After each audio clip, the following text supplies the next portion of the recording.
Welcome everyone. The question is a wedge of mass capital M equal to 4 small m lies on a frictionless plane. So let us draw this. So this is a wedge, let us say this is a wedge, okay, and its mass is, I can simply write 4 into small m. A particular mass m approaches the wedge. So let us consider this is my particle. So it is approaches towards the m and its mass is m with the speed v.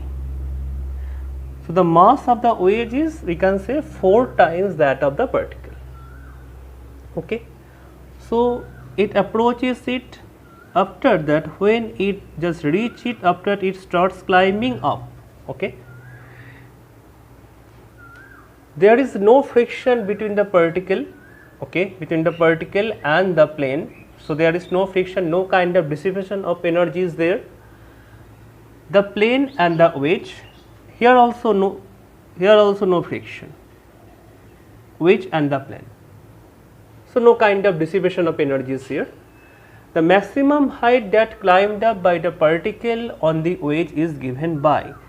So let us consider that after this collision the situation is something like that, or the arrangement is something like that.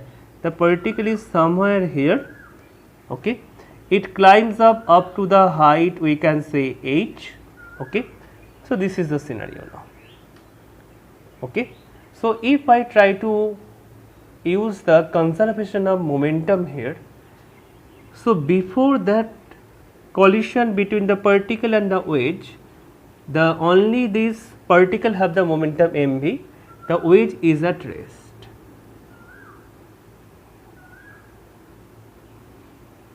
After this collision, we can consider that this particle and this wedge of 4m both are the combined system, and let us consider both of the system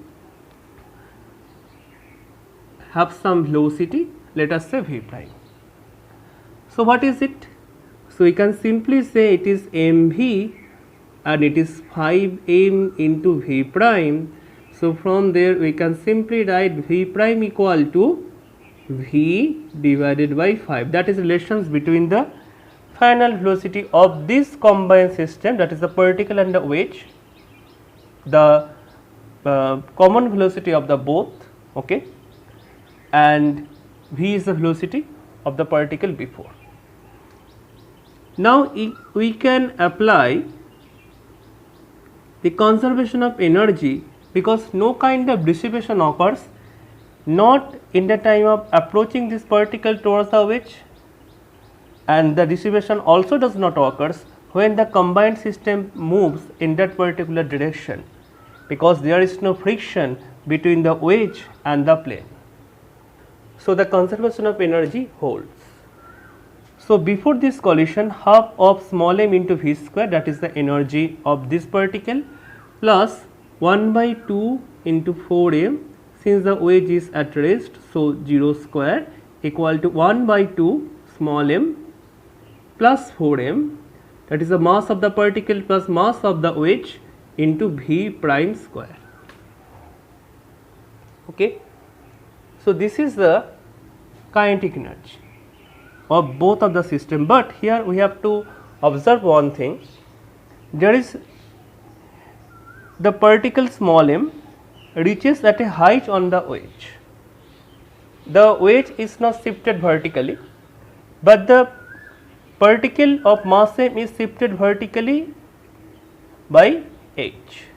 So we can just simply write it down, that is m into g into h, that is completely of the particle, okay. So total energy is equal to total energy before, after. So I can simply write it down that 1 by 2 into m into v square equal to 1 by 2 into m plus 4m is 5m. So I can write down there 5m into v prime square plus mgh. Okay. So here what I have to do, here I have to put the value of this V prime here. So I can put the value, I can neglect 1 by m here, m from all of the cases. So it is V square, V prime is 5 into V prime, V prime means V by 5, so V square divided by 25, and these two will be multiplied here, that will be 2gh. So these two cancels out and becomes 5. Okay. Now that is V square minus of V square divided by 10. Okay. No, minus of V square divided by 5, because it cancels out, equal to 2gh, equal to 2gh. So it will be 4 divided by 5 into V square equal to g into h. Here we have to find out, 2 is also there, here we have to find out the relations for the h. Okay, relations for the h. So the h will be 4 by 5 V square divided by g into 1 by 2. So this thing cancels out, though these will become 2V square divided by 5g. Okay. Option number C is the correct answer. Thank you all of you.